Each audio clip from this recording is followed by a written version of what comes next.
को। नमस्कार दोस्तों, स्वागत है आप सभी का चाणक्य विद्यापीठ एकेडमी के इस खास फाउंडेशन बैच में, जहां हम शुरू कर रहे हैं उत्तराखंड का इतिहास। आज हम कवर करेंगे कुणिंद वंश।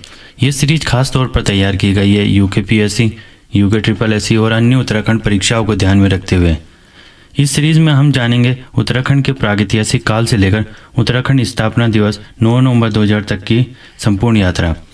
ये कोर्स बाइलिंगुअल फॉर्मेट में रहेगा, जिससे हर विद्यार्थी चाहे हिंदी माध्यम से हो या इंग्लिश माध्यम से आसानी से समझ पाए। तो चलिए शुरुआत करते हैं क्लास 3 से और जानते हैं उत्तराखंड का वो इतिहास जो न केवल परीक्षाओं के लिए ज़रूरी है बल्कि हमें अपनी जड़ों से भी जोड़ता है। इससे पहले हमने कवर करा था उत्तराखंड का प्रागैतिहासिक काल व अधैतिहासिक काल। आज हम पढ़ेंगे उत्तराखंड का ऐतिहासिक काल। अब हम सबसे पहले ये समझते हैं कि इतिहास को कैसे वर्गीकृत किया जाता है। इतिहासकार ने पूरे ऐतिहासिक काल को 3 भागों में विभाजित किया है: प्राचीन काल, मध्यकाल व आधुनिक काल। तथा प्राचीन काल, इस काल में हमें राजवंशों, सिक्कों, अभिलेखों तथा पुरातात्विक साक्ष्यों के आधार पर इतिहास की जानकारी मिलती है। उत्तराखंड के संदर्भ में देखें तो कुणिंद वंश, कत्यूरी वंश और जैसे राजवंश इसी प्राचीन काल में आते हैं। इसीलिए जब हम उत्तराखंड का प्राचीन इतिहास पढ़ते हैं तो वो प्राचीन काल का हिस्सा माना जाता है। तथा मध्यकाल की बात करें तो इस काल में राजपूत, चंदवंश, पंवार वंश और क्षेत्रीय शक्तियों का प्रभाव दिखाई देता है। उत्तराखंड के इतिहास में ये काल राजनीतिक संघर्ष, सांस्कृतिक विकास और मंदिर स्थापत्य के लिए जाना जाता है। तथा आधुनिक काल की बात करें, आधुनिक काल, इस काल में हमें अंग्रेजी शासन, गोरखा काल, राष्ट्रीय आंदोलन, उत्तराखंड राज्य निर्माण से जुड़ी घटनाएं मिलती हैं। आज का उत्तराखंड इसी आधुनिक काल के ऐतिहासिक विकास का परिणाम है।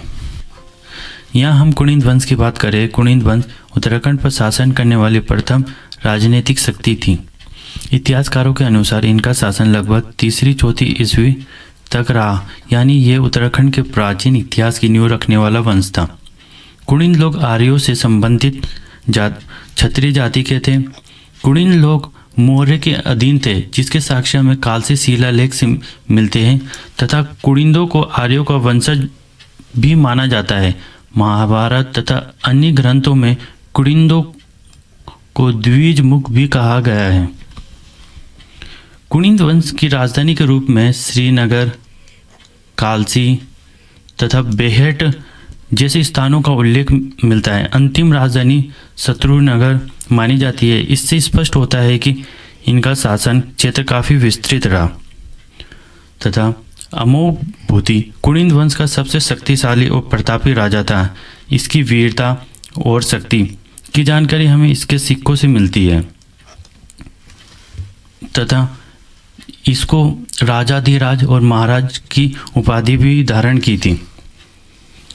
कुणिंदकालीन सिक्कों की बात करें तो अमोघ भूति प्रकार के सिक्के ये चांदी व तांबे से निर्मित थी तथा इसकी लिपि ब्राह्मी तथा खरोष्टी थी। इनकी आकृति ग्रीक शासकों के सिक्कों के समान थी तथा इन मुद्राओं के पृष्ठ पर मृग, देवी, नाग आदि के चित्र अंकित थे। अल्मोड़ा प्रकार के सिक्के, ये सिक्के तांबे धातु से निर्मित थे तथा इनकी लिपि ब्राह्मी थी। इन सिक्कों पर मानव मूर्ति तथा बेल की छाप मिलती है। छत्रेश्वर प्रकार के सिक्के ये तांबे से निर्मित थे तथा इन सिक्कों पर शिव, वृक्ष तथा ब्राह्मी लिपि से भगवत छत्रेश्वर महानतम अंकित है। तथा कुणिंदों का पतन के मुख्य कारण रहे बाहरी आक्रमण तथा शकों तथा कुषाणों का प्रभाव तथा राजनीतिक कमजोरियां।